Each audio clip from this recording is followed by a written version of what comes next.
तो चलिए देखते हैं एक नया क्वेश्चन यहाँ पर जो मैंने लिया है, इसमें भी आपको पोटेंशियल ही फाइंड करना है। किसी समय में ये क्वेश्चन कहीं पूछा गया था, आईआईटी जेईई मेन के मतलब एडवांस क्वेश्चन में आया था, कंपटीशन में ये क्वेश्चन पूछा जा चुका है। तो इसको सॉल्व करके देखते हैं। काफी इजी क्वेश्चन है ये, लेकिन अगर आपको थोड़ा बहुत कॉन्सेप्ट अगर याद है तो वहाँ इस क्वेश्चन को भी बड़ी आसानी से लगा पाएंगे। जो अभी कॉन्सेप्ट हम लोग जितना यूज करते हुए आ रहे हैं उसी कॉन्सेप्ट को मैं यहाँ पर यूज करूंगा और क्वेश्चन को लगा के आपको दिखाऊंगा। क्वेश्चन में कहा क्या गया है कि एक हॉरिजॉन्टल लाइन चार्ज दिया गया है। हॉरिजॉन्टल में देखिए रखा है, जिसकी लेंथ है L और चार्ज यहाँ पर फैला हुआ है, यूनिफॉर्मली फैला हुआ है। यूनिफॉर्मली मतलब कि 1 मीटर लेंथ में जितना चार्ज होगा उतना ही चार्ज अगले 1 मीटर में होगा, फिर उतना ही चार्ज अगले 1 मीटर में मिलेगा। मतलब चार्ज यूनिफॉर्मली सब में डिस्ट्रीब्यूट किया गया है और चार्ज डेंसिटी दी गई आपको लैम्डा। और ए पॉइंट पर आपको पोटेंशियल के बारे में फाइंड करना है और जिसकी डिस्टेंस रॉड के एक सिरे से r दूरी पर वो पॉइंट दिया गया है। तो कैसे सॉल्व किया जाएगा? बहुत ही सिंपल क्वेश्चन है। जैसे कि अगर आपको याद अगर हो कि जो पोटेंशियल का जो हम लोगों ने फॉर्मूला पढ़ा था V = 1/4 pi epsilon not Q/r, वो एक पॉइंट चार्ज के लिए था। अब चूंकि हमारा तो ये चार्ज यहाँ पर लेंथ में फैला हुआ है, ये तो पॉइंट चार्ज है नहीं, तो पहले तो हमें इसे पॉइंट चार्ज की तरह बनाना पड़ेगा। और पॉइंट चार्ज की तरह आपको बनाना पता है कि कैसे बना सकते हैं इसको हम लोग जनरली से। कि देखिए अगर ये L लेंथ का है तो हमने यहाँ से कहा कि डिस्टेंस ये x बराबर 0 स्टार्ट होगा और x बराबर L तक ये लेंथ पहुंच जाएगी। कोऑर्डिनेट सिस्टम को अगर आप इस तरह का डिनोट करेंगे तो इस प्रकार बनेगा। अब हमने कहा पॉइंट चार्ज की तरह का ट्रीट करना है, तो कैसे करेंगे कि हम लोग को ये डिस्टेंस तो r है, चार्ज हमारा स्टार्ट यहाँ से हुआ है, तो यहीं से हम लोग आगे की तरफ बढ़ेंगे। तो हम ऐसे कह सकते हैं कि जर्नल से हम लोग x पर आ गए और x पर आके हमने यहाँ पर एक छोटा सा टुकड़ा काट लिया जिसकी लेंथ है dx। इस dx लेंथ में जो चार्ज फैला हुआ है वो चार्ज है आपका dq चार्ज। अब जो dq चार्ज इतना छोटा होता है कि वो चेंज कभी होगा नहीं हमारा, जैसे आपको पता है कॉन्सेप्ट। अब इसी dq चार्ज को ही हम लोग क्या ट्रीट करेंगे, पॉइंट चार्ज की तरह मानेंगे। इस कॉन्सेप्ट को मैंने बहुत ही अच्छी तरह और कई बार मैंने डिस्क्राइब किया है। अगर आपने वीडियो नहीं देखी लास्ट वाली तो उसको देखिएगा पहले आप, फिर आप इस कॉन्सेप्ट को समझ पाएंगे कि मैं कैसे यूज कर रहा हूं। अब देखिए जी dq चार्ज जो आया ये हमारा बन गया पॉइंट चार्ज। अब पॉइंट चार्ज अगर बन गया तो हम लोग ए पॉइंट पर हम लोग जाके बता सकते हैं कि पोटेंशियल क्या बनेगा। तो चलिए dq चार्ज के कारण हम लोग पोटेंशियल यहाँ पर लिख ले रहे हैं। तो पहले तो हम लोग लिख लेते हैं कि dq के कारण ए पॉइंट पर पोटेंशियल। अब देखिए जो हमारा चार्ज लिया गया वो छोटा सा चार्ज है, तो पोटेंशियल भी छोटा सा बनेगा। तो हमने यहाँ पर छोटा सा पोटेंशियल आएगा dv बराबर 1/4 pi epsilon not dq upon, अब आता है डिस्टेंस कितनी है। देखिए इस dq चार्ज से डिस्टेंस a पॉइंट कितनी है, देखिए ये तो r थी और प्लस जे x, तो x प्लस r मिला के डिस्टेंस आई है a पॉइंट तक। तो यहाँ पर जो डिस्टेंस लिखी जाएगी x प्लस r, ये डिस्टेंस होगी। अब हमें तो जो पोटेंशियल चाहिए था वो तो इस पूरी रॉड के कारण चाहिए था और इस पूरी रॉड में जितना चार्ज फैला हुआ उसके कारण पूरा बताना है, लेकिन हमने तो केवल dq के कारण निकाला, इतनी छोटी सी लेंथ के कारण निकाला, जबकि हमें पूरी रॉड का कारण चाहिए था। तो हमने कहा कि अगर ये dq चार्ज या फिर dx जो लेंथ है, ये तो ऐसे तो टुकड़े जो हैं वो हमारे इस रॉड में कई सारे बने होंगे। तो अगर इस टुकड़े एक टुकड़ा यहाँ होगा, एक पार्ट यहाँ आएगा, फिर एक पार्ट और आगे, एक पार्ट और, इसी पर पूरा फैला हुआ, और जब हम उन सभी पार्ट को आपस में जोड़ देंगे तो हमारा पूरा निकल आएगा पार्ट। तो हमने अगर छोटे से पार्ट के लिए निकाल लिया, अब ऐसे छोटा वाला जो पार्ट है वो कई सारे होंगे, तो हम लोग जोड़ें, और जोड़ने के लिए हम क्या कॉन्सेप्ट यूज करते हैं, इंटीग्रेशन का। तो यहाँ पर हम लोग क्या कर देंगे, इंटीग्रेशन ऑफ dv बराबर integration of 1/4 pi epsilon not dq upon x plus r। ये हमारा बन के आ गया। इंटीग्रेशन ऑफ dv का मतलब क्या है कि छोटा छोटा जो पोटेंशियल जुड़ जाएगा तो बड़ा पोटेंशियल बन जाएगा, मतलब फाइनल वाला पोटेंशियल मिल जाएगा। ये हमारा बन गया फाइनल पोटेंशियल बराबर, अब देखिए यहाँ पर 1/4 पाई एप्सिलॉन नॉट, ये तो कांस्टेंट है, तो इसको तो हम लोग क्या निकाल देंगे, बाहर निकाल लेंगे। 1/4 pi epsilon not integration of dq upon x plus r। याद रखिए ये x प्लस r आपका कांस्टेंट नहीं है। यहाँ पर देखिए अगर डायग्राम में अगर हम लोग देखें अगर आके, तो यहाँ पर अगर आप देखेंगे तो जे r कांस्टेंट है।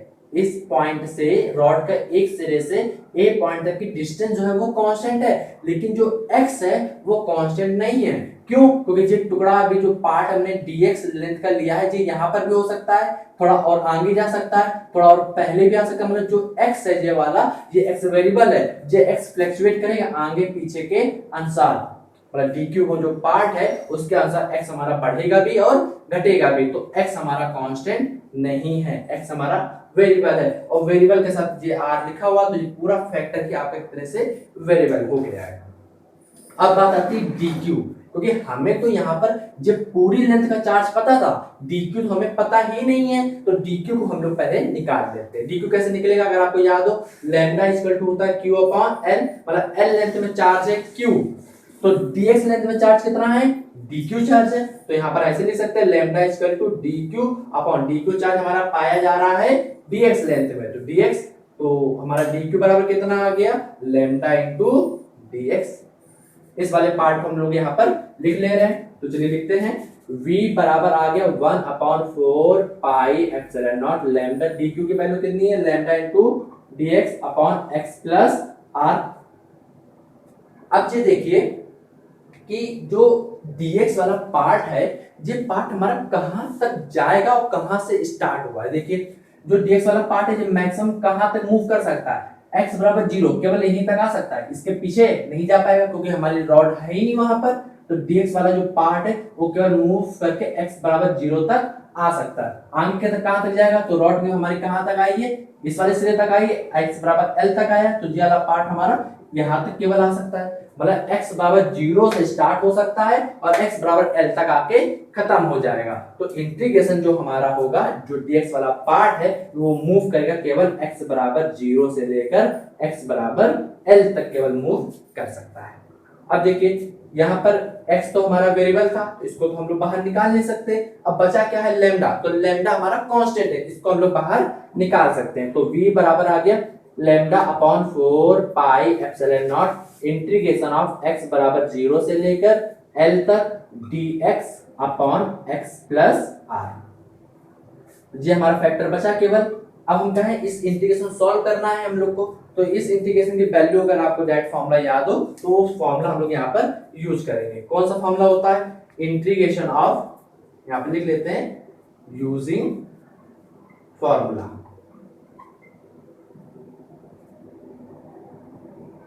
कौन सा? Integration of 1/x into dx बराबर होता है ln मॉड के अंदर x। ये फॉर्मूला होता है इंटीग्रेशन का, इस फॉर्मूले को हम लोग यहाँ पर यूज करेंगे। तो चलिए यूज करते हैं। तो v बराबर लगेगा lambda upon 4 pi epsilon not, ये लिखा 1 बाई पूरा फैक्टर x मानो, तो यहाँ पर लिख जाएगा ln मॉड के अंदर x प्लस r।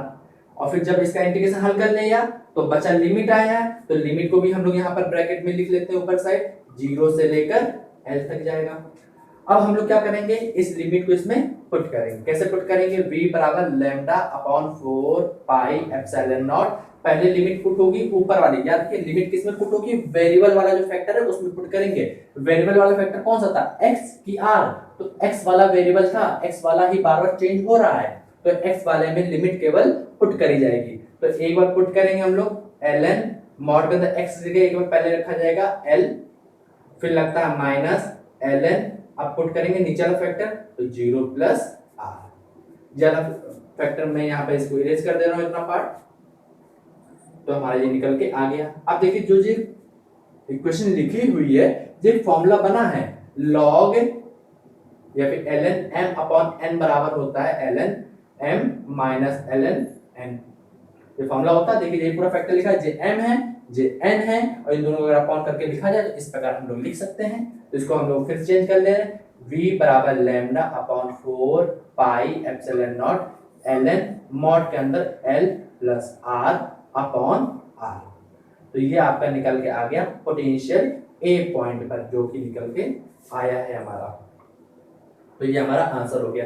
पूछा जाए पोटेंशियल कैसा होगा, तो पोटेंशियल हमारा पॉजिटिव होगा। क्यों? क्योंकि चार्ज हमारा पॉजिटिव दिया गया है। तो तो देख सकते हैं ये क्वेश्चन काफी आसान था क्वेश्चन, लेकिन कभी कॉम्पिटिशन एग्जाम में पूछा गया था। अगर आपको पुराना छोटा सा कॉन्सेप्ट अगर याद होता है वेरिएबल टर्म वाला, जैसे DQ कैसे मानते हैं, DF कैसे मानते हैं, थोड़ी सी अगर प्रैक्टिस करेंगे आप तो आप इस प्रकार के क्वेश्चन को आसानी से लगा पाएंगे। अगर इस क्वेश्चन में अगर आपको कोई भी डाउट लगे तो आप हमें कमेंट करके जरूर बताइएगा। तो चलिए हम लोग मिलते हैं नेक्स्ट वीडियो में और कुछ अच्छा नया टॉपिक लेंगे और उसको वहां पर कवर करेंगे।